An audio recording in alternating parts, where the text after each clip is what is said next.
Welcome to my Haunted Life podcast. I'm your host, Angela Hartshorn. And on today's podcast, we are doing one of the most infamous haunted houses of all time. And the reason we're doing it is because it actually has a connection to our winter holidays coming up. Is a nice way of putting it. It's pushing it, but I'm allowing it. I love my spooky Christmas episodes with you guys. Anyways, today I'm taking you to a lovely home that has this curved roof with these big windows that almost look like eyes. It's kind of creepy in a nice way. I don't know. That being said, this house has seen some horrible, traumatic things. I don't know why I'm clapping. A lovely home at 112 Ocean Avenue named High Hopes in New York State. In particular, the south side of Long Island. It's a cute little cozy village. A cute little coastal village called Amityville.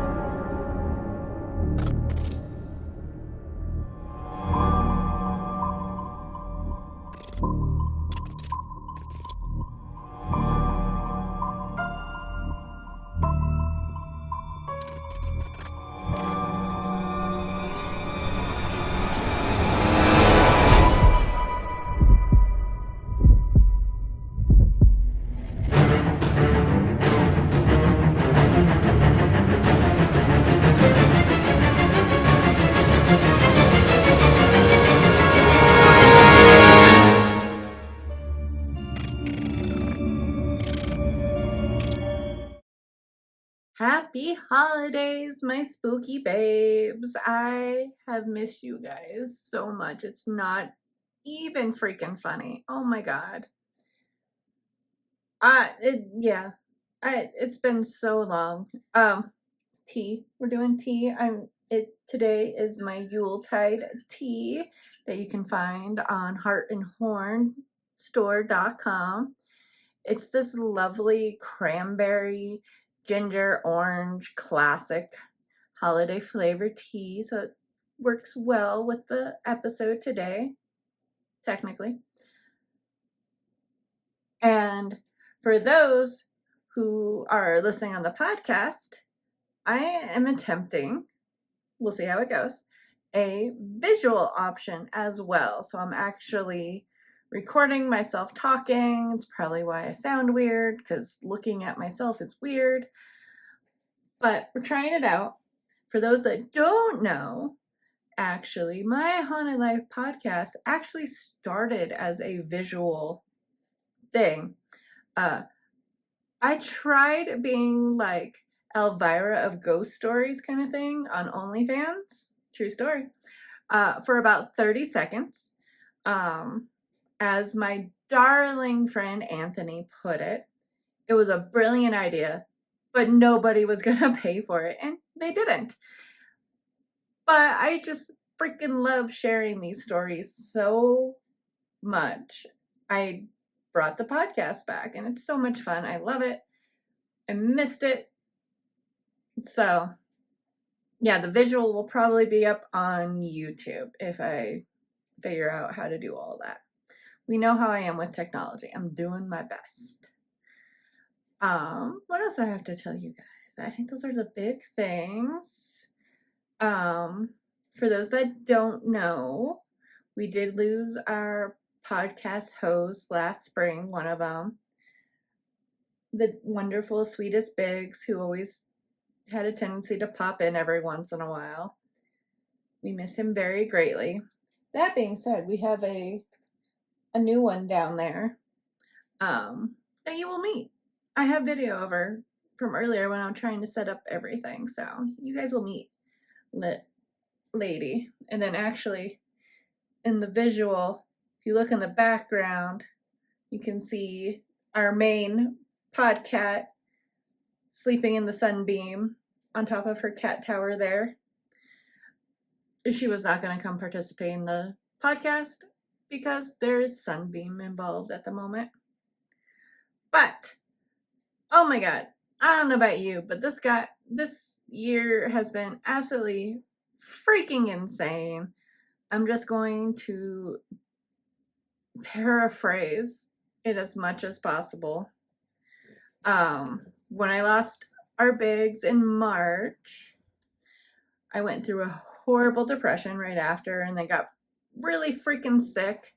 And then I opened my own little witch shop. I have my own little dream witch shop in Manitou Springs, also called Heart and Horn, for any of the locals that want to come by and see hi.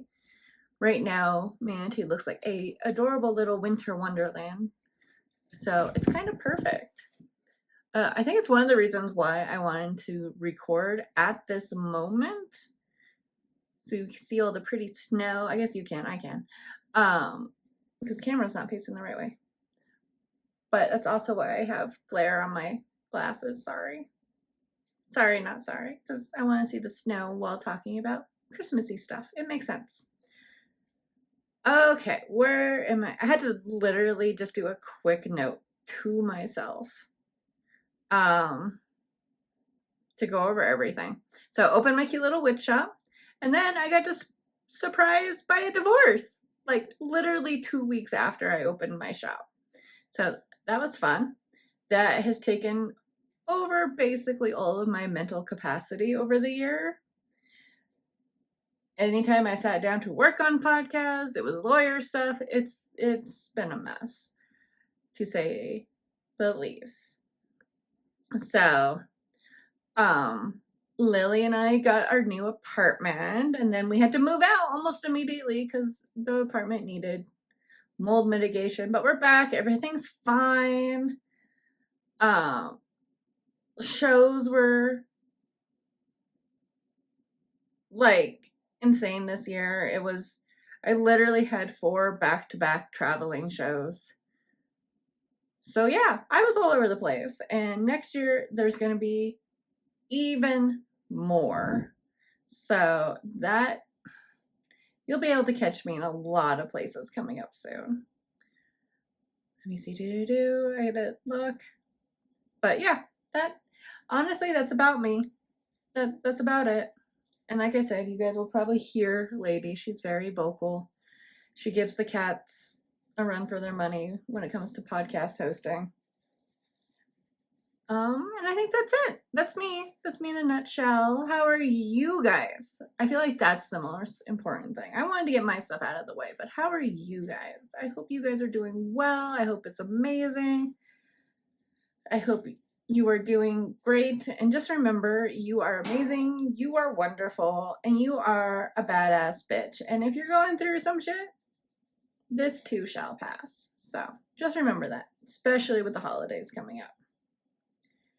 So, like I said, it's been a hellish year.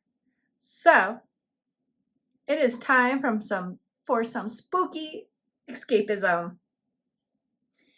And this one has so many twists and turns. There's a lot going on. Also, trigger warning, this story does involve a murder of a family by a family member, including small children. If that is something you don't want to listen to right now, I completely understand. I'll see you on the next one. That one is actually where the Christmas connection comes in. But we need this episode to make the next episode make sense. I think we're going to get 3. I think there's 3 coming up. I think we're going to get 3 out of this story. This is one of the big heavy hitters. There's so much. So for the next couple of episodes, we are doing a deep dive on the Amityville legend. Starting off with the DeFeo family murders. Again, trigger warning. Yeah, it's a little gruesome. So, shall we get into it, shall we?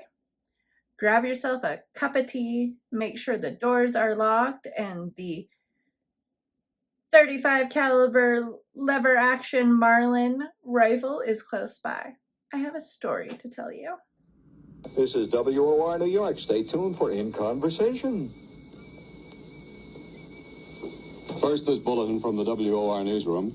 6 members of one family have been found shot to death in their night clothes in their expensive home in Amityville, Long Island. The only available information at this moment, according to the Amityville Village Police, is that the victims have been identified as members of the DeFeo family. They were found by a 23-year-old son, Ronald DeFeo, who is believed to be the only surviving member of the family. 6 members of the family found shot to death in their home in Amityville, Long Island. We will have further details on the 11 o'clock news. The story of Amityville begins not with ghosts, but with blood. It was November 13th in 1974, a cold, gray Wednesday in the quiet seaside town of Amityville, New York.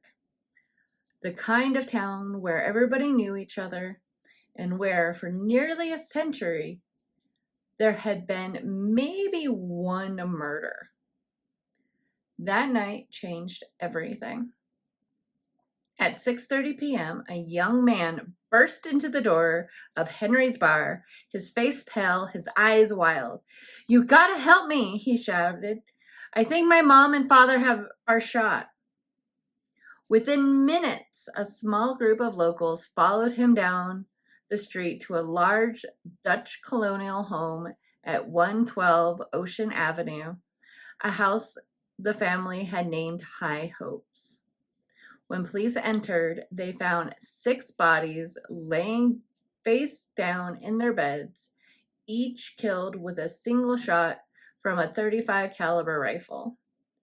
The family's dog, an old English sheepdog named Shaggy, was howling outside, tied up to the shed. And Amityville would never sleep peacefully again. The DeFeo home was impossible to miss. A sprawling Dutch colonial with a gable roof, 5 bedrooms, high ceilings, and even a boathouse that backed into the canal. It was the picture of upper middle class success. The DeFeos had moved there in 1965 from Brooklyn. Ronald Sr., known as Big Ronnie, his wife Louise, and their children, Dawn, Allison, Mark, John, and the eldest, Ronald Jr., or Butch. Big Ronnie and Louise were high school sweethearts. Louise's parents had purchased the home for them. They apparently were not big fans of Big Ronnie, and didn't really think he could give their daughter the life they felt she should be having. So they wanted to make sure she was comfortable. So they bought the family this really nice house. It was probably Louise's dad that got Big Ronnie a job at his dealership as well. But just imagine the tension there. Like, high school sweethearts, and they think you're just probably a freaking loser to the point where they have to buy their daughter a house, get you a job. Like, there was some shit going on there, I think, in my humble opinion. But yeah, it had to have been tense. Oh my God. To outsiders, the family seemed ideal. Well-dressed, prosperous, living the American dream in a postcard-perfect Long Island town. They named their home High Hopes, a symbol of everything they aspired to be. But behind closed doors, that dream was already just rotting. Every family has their issues. Let's be honest. I can definitely probably do a podcast on all of mine. But, you know, the DeFeos had a lot of big red flags. Big Ronnie was known for his temper, controlling, quick to rage, prone to outbursts that just terrified his children and wife.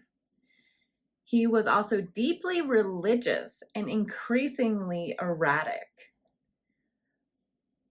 And this was really weird. I remember seeing an interview on this where the neighbors would tell these stories about him insisting he was getting psychic powers, that he could sense things others couldn't. Neighbors said that he was strange, paranoid, and sometimes muttering about unseen enemies. Dawn, the oldest daughter, had started rebelling and wanted to elope with her boyfriend and wanted to be free of her overbearing family. Louise, the wife, was quieter, elegant, patient, and long-suffering. I don't know why, but I love that description. Ronald Sr. went and got these beautiful family portraits painted. When you look up pictures of the family, they are usually the first ones that come up. And I'll definitely share these, don't worry. So they're really nice photos, or pictures, paintings, there we go. The thing is, Ronald Sr. then accused his wife of having an affair with the painter. There's, as far as I know, there was no proof of this, but just another sign of his mental state. But Ronnie Sr. wasn't the only one that frightened Louise. It was said that she once confided in her friend Butchie was bad. And Butch, Ronald Jr., was the storm forming inside the house. As a child, he suffered at his father's hands.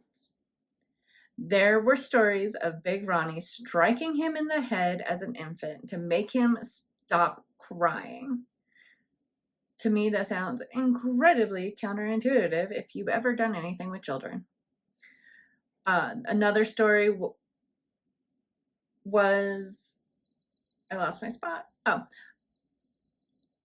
Big Ronnie threw him across the room after pouring a bowl of spaghetti over his head. As a child, this is all happening when he was like really young.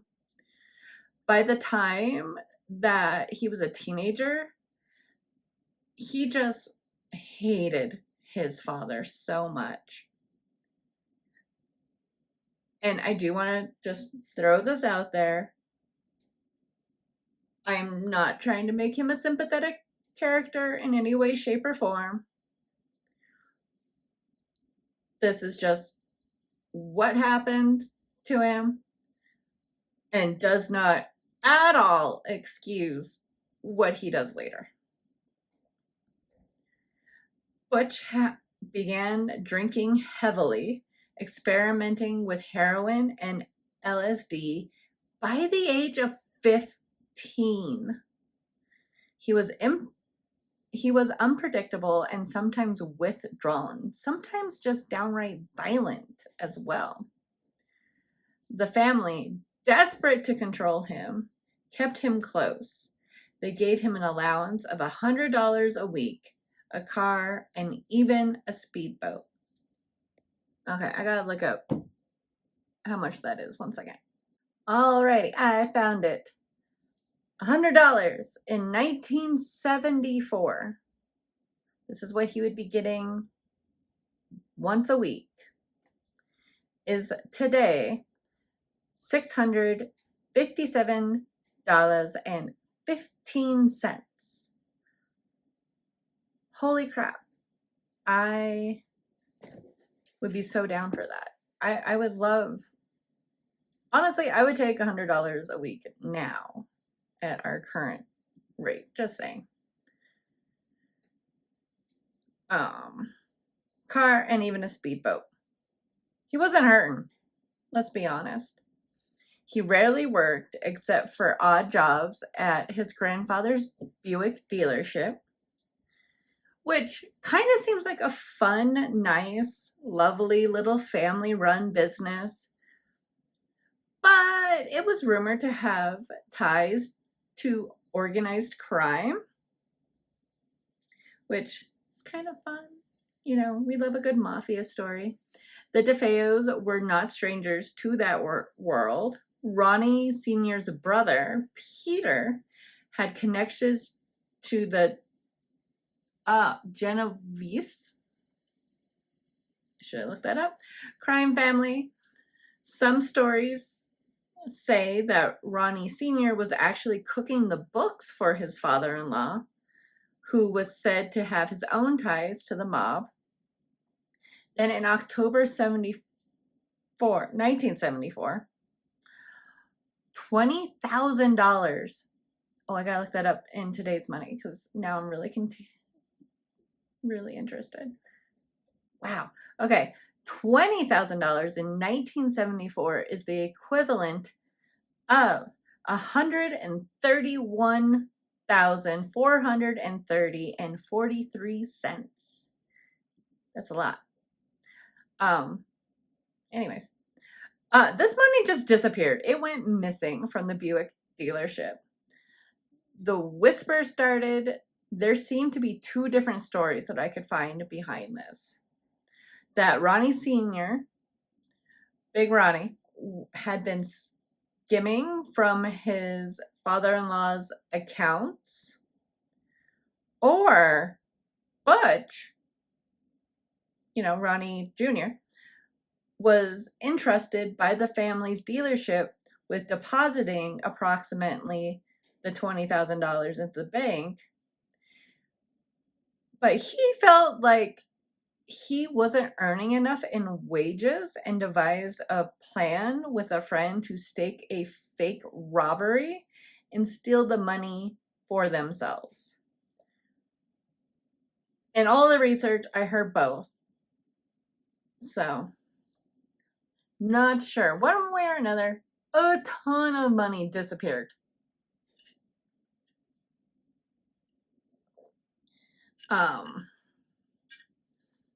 It is said that Butch's plan soon fell apart when police arrived at the dealership to question him.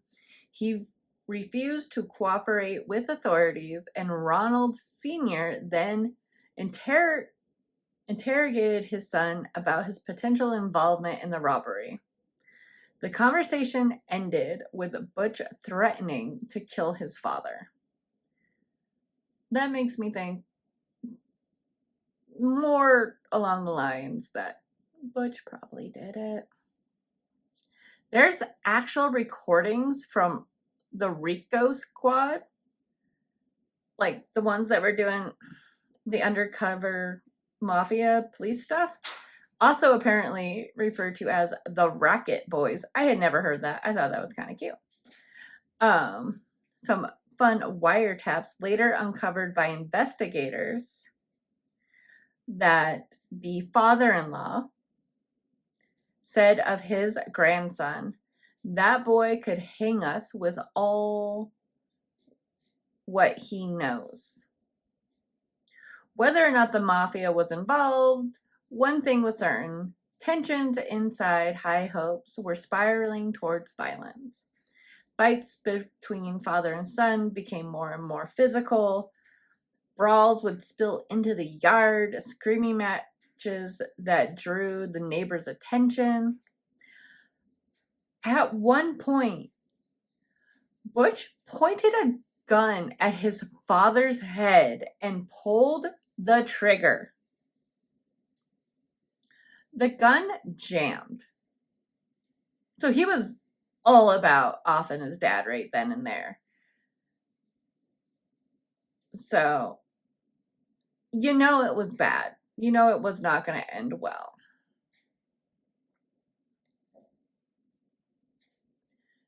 In the early mornings of November 13th, 1974, around 3 a.m., the DeFeo's dog, Shaggy, began to howl.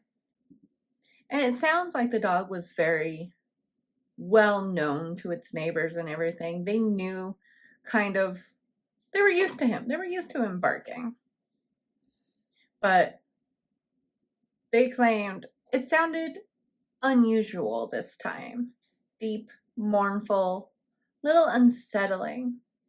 Enough that a few neighbors would later describe it. If you ever had a sad dog, you know what I'm talking about. That there's definitely a difference in like a happy howl and a sad yowl. So it's like the dog knew something was up. Inside the house, the DeFeo family slept.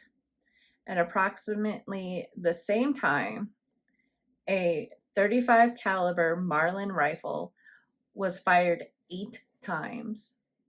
Each family member, father, mother, and 4 children, were shot as they slept. Ronald Sr. and Louise were both hit twice. The children, Don, 18, Allison, 13, Mark, 11, and John, 9, each shot once in the back. Physical evidence suggests that Louise DeFeo and Allison,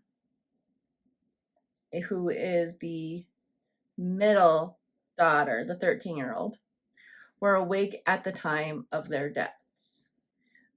Immediately, people started noticing how strange this was.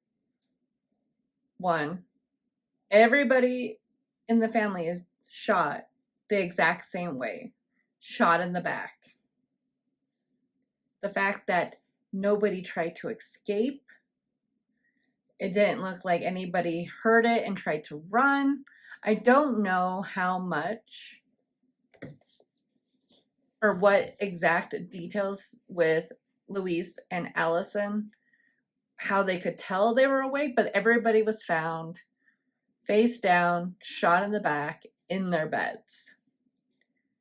And this really freaked everybody out. This is where everything starts getting really freaky. There was just no explanation. Medical examiners found no trace of sedatives in their systems, because that was one of the theories, is like somebody must have drugged them. Because, you know, a Marlin, it's a rifle. It's not quiet. But nobody seemed to react. And then nothing. Like, no one heard anything either. 8 shots, you guys. Some reports suggest that there was a thunderstorm that night. So that might have hid some of the shot noises, or the dog barking kept them from hearing it. But it's weird, especially within the house. You would think you would hear something. By late afternoon, Butch appeared at Henry's bar. Help me, somebody shot my mother and father. Everyone ran out of the bar, and that was it. They all took off. No, I had to stay. I was 10 years old. They all jumped in his car and took off. Today, police combed the DeFeo's handsome 3-story house for clues, while divers explored the backyard swimming pool for the still unfound murder weapon. Police have been questioning the son, Ronald, and now say he is being, quote, safeguarded. Investigators say without explanation that they now feel young DeFeo was in the house at the time of the murders, but they're not yet considering him a suspect. And so forth. No suspect at this time. We have no indication of the motive at this time. What about Ronald DeFeo, the son, the surviving son? Ronald is being safeguarded by the Suffolk County Police at this time. Why safeguarded? Why? Because there's 6 members of the family dead, and we don't know why, and he's the sole remaining member. Is he also a suspect? He's not a suspect at this time. Few people in the neighborhood knew the family well, but those who did described them as close-knit. Well, I think they were just very sweet, very religious people, very family-minded people. That's about all I could say. Very good, very generous, just tight. They're very close with their children. There's one element in the usual mass murder story which seems to be missing from this case. There's no sense of fear in this community. No feeling of a mass murderer on the loose. People we talked to seem to feel that whatever was the motive for this crime, it had something to do with the family. It's not something that's going to return to bother anyone else. In Amityville, Long Island, Phil Barno, News Center 4. So now we get the opening scene of the podcast with Butch running into the local bar. First, he's saying he can't get a hold of his family. So a bunch of guys from the bar go over. He goes into a back window, which was a little strange, and finds his family dead. When the police arrived, he told them his first story. A mob hitman by the name of Louis Felini had killed them. He said his father had enemies, that it must have been for revenge. Now, the mob in the 70s, I love mob in the 70s stories. It was a big freaking deal. Think heyday here. I'm not going to go too deep on it here, just because that could be a whole nother podcast by itself, and it probably is, honestly. There is a really good documentary series about the mafia in America, and I think it's from the History Channel. I know, weird. Actually still doing history. But definitely, I think it's literally like Mob in America, Mafia in America. It's something like that. But it was fascinating. I highly recommend it.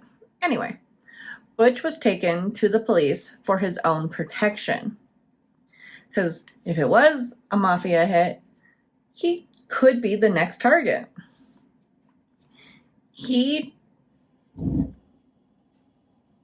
But Felini, the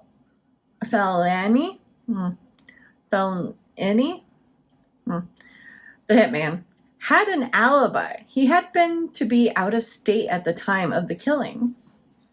Butch kept claiming mafia. He would not drop it. But something the cops were well aware of, and this is just kind of like an unspoken rule. Organized crime didn't kill kids. We had 4 dead children in this case. Something was just not adding up.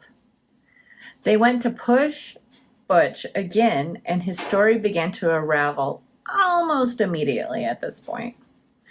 It was determined that the family was killed 16 to 18 hours before they were discovered. He told police that he was, in fact, home drinking and doing drugs in the basement. That's where his little apartment was. He heard the gunshots, but didn't realize what they were at first. When he did, he went running up the stairs and saw 2 men running out of the house. He ran after them but couldn't catch up, and they got away.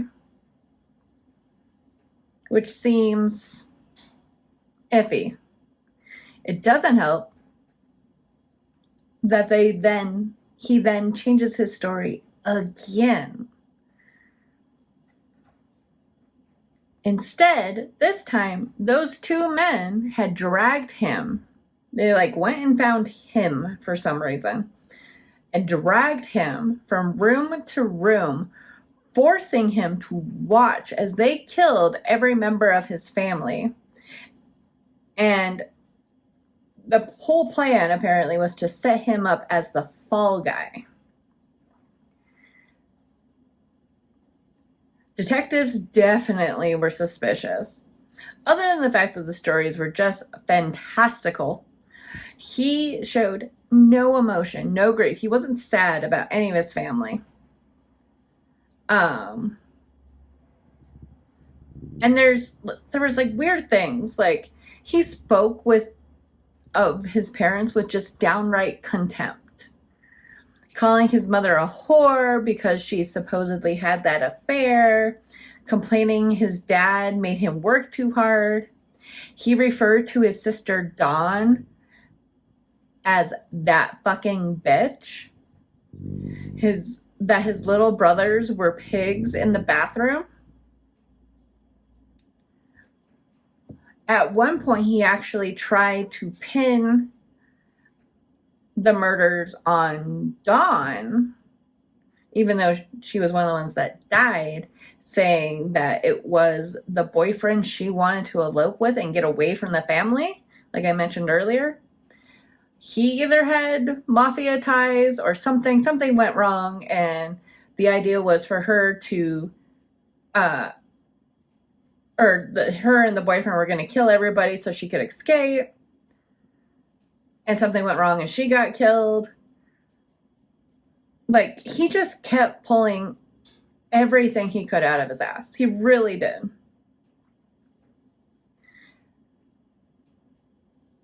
And then the police found the box for the murder weapon and a pillowcase containing his bloodied clothes.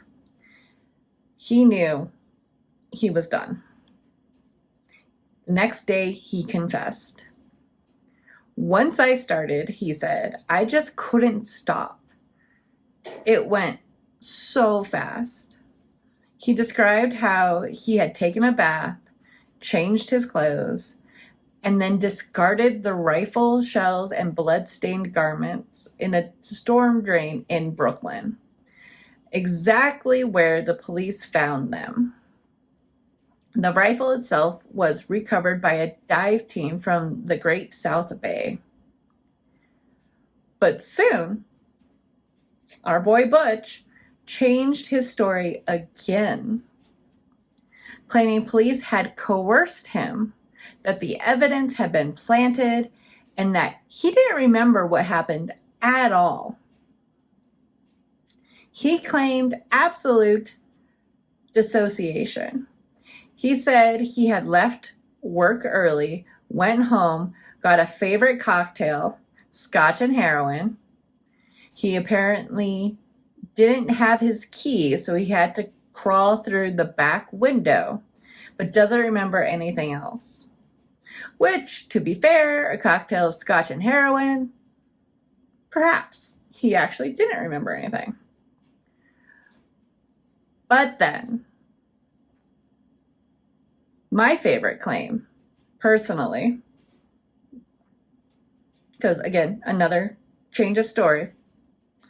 The reason he killed his family, that impulse, that control, that when he started, he just couldn't stop, that was supposed to be him being possessed. So, yeah, who knows? Who knows really what the real story is with that? Because I don't even know if Ronald even knows what the true things are. We'll probably find out more later. 11 months later, on October 14th, 1975, the trial of Ronald DeFeo Jr. began. His defense attorney, William Weber, mounted an insanity defense because of the possession and the horrible filmicide, killing of everybody in his family. Butch claimed that he had acted in self-defense, that he heard voices plotting against him, whispering that his family was conspiring to kill him first. Weber's defense psychiatrist, Dr. Daniel Schwartz, supported the insanity plea, But the prosecution's expert, Dr. Harold Zolan, disagreed.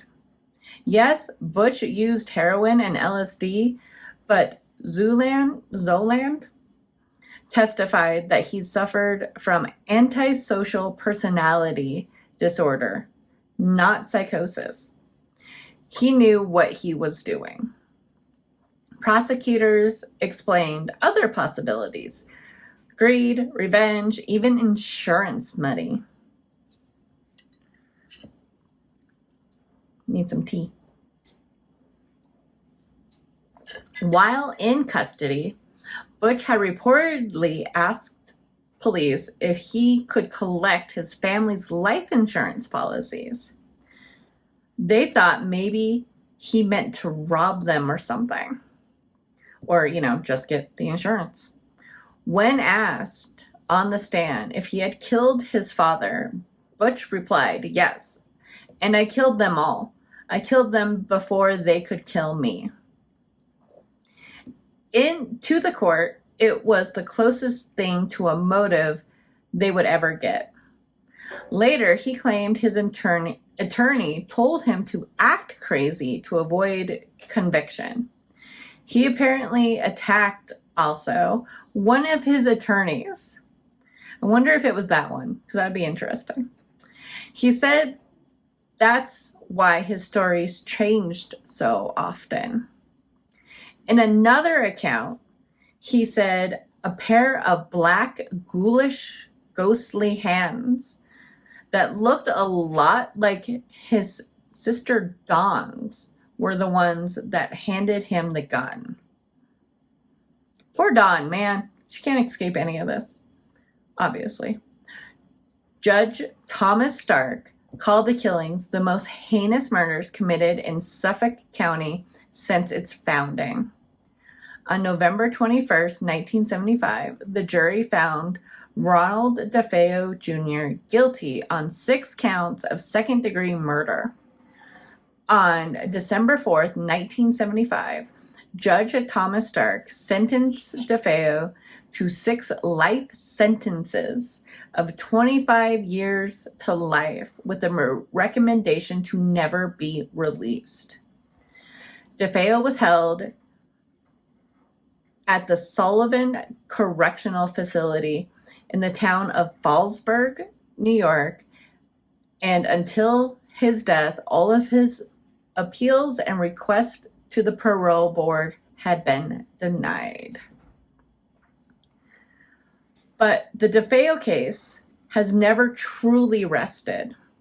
Even now, decades later, the crime leaves behind disturbing questions that no one has been able to explain. How did 6 people die in the same house, one after another, without waking? Why were all of them found face down? Why did the neighbors not hear gunfire? 8 blasts from a powerful rifle. Parapsychologists suggest a phenomenon called phantomania, psychic paralysis, as if the victims were frozen in place, unable to move or hear. That sounds terrifying, if true. Butch himself spoke of hearing voices, of a shadowy presence beside him that urged him to kill. And perhaps the most unsettling detail: on the night of the murders, Butch had tied up the family dog, Shaggy, outside of the shed. Neighbors later said the dog did not like him.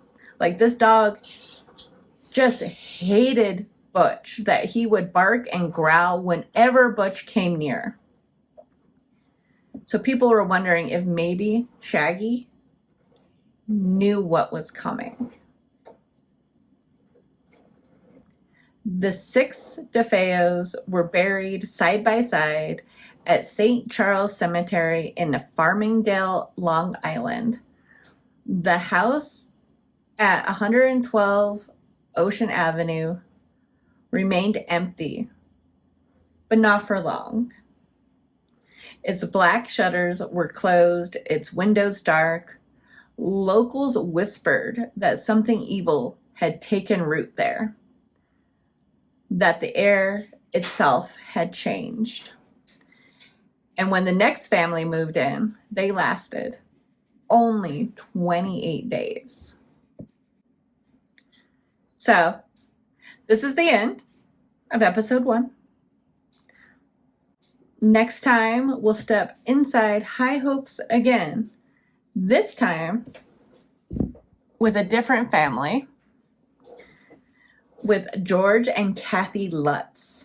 You might be a little bit more familiar with them and their story of the haunting that would turn one family's tragedy into a national obsession. Because in Amityville, the horror didn't end with the murders. It had literally just begun. I just want to thank everybody out there listening today. My Haunted Life podcast was written, researched, produced, edited, hosted by me, Angela Hartshorn. All of the sources will be in the show notes. I need to figure out how to get them on the website more, but they're definitely going to be on the Patreon as well. Make sure you subscribe on your favorite podcast app so you never miss an episode. If you're interested in more pictures, videos, and info for this week's episode, make sure to check out the Patreon page. I don't know why I keep doing this. If you like what you hear and want to support the show, please do it. If you can't tell, I have a new mic, which is weird because it's not mine, it's borrowed because I didn't get my last mic back. So you can support the show for as little as $2 a month. It's not that bad. And it means everything to me, let me tell you. And if you have any freaking updates on this, stories, I know we haven't even gotten to the hauntings. If you have an uncle who is like best friends with the DeFeos or something, let me know. I want to hear that stuff. That's awesome. I'm so excited. Please, if you have a connection or a good story, email me, myhauntedlifepodcast@gmail.com, or, any of the social medias. I'm on everything. Everything is My Haunted Life Podcast. All of it. While you're there, please like and follow. And always say hi. I'm going to steal that from Aaron Mankey. Just comment. I love it. I love it when people do stuff like that. It honestly really freaking makes my day. And we also have the podcast group on Facebook. That's where most of this stuff will be posted. And if you're hearing weird, like creepy scraping noises, that is outside somebody shoveling the snow. And you can support, I already said that part. We have a lot of fun on the thing. Kayla is over there working her butt off, keeping it alive, posting really fun things all the time. And yeah, make sure you tell your friends and family. Word of mouth goes a long, long way. Most of you, that's where I get most of my listeners, is somebody made somebody listen. And I appreciate you. You know who you are. Let me know who you are too, because I should totally give you guys a shout out. And that's about it. So, music is by Ghost Stories Incorporated. And now that's it. So, I hope you guys have a great week. I need to actually look at the calendar to see when I need to space these guys out. But have a wonderful time. I'll see you guys on the next one. And stay spooky.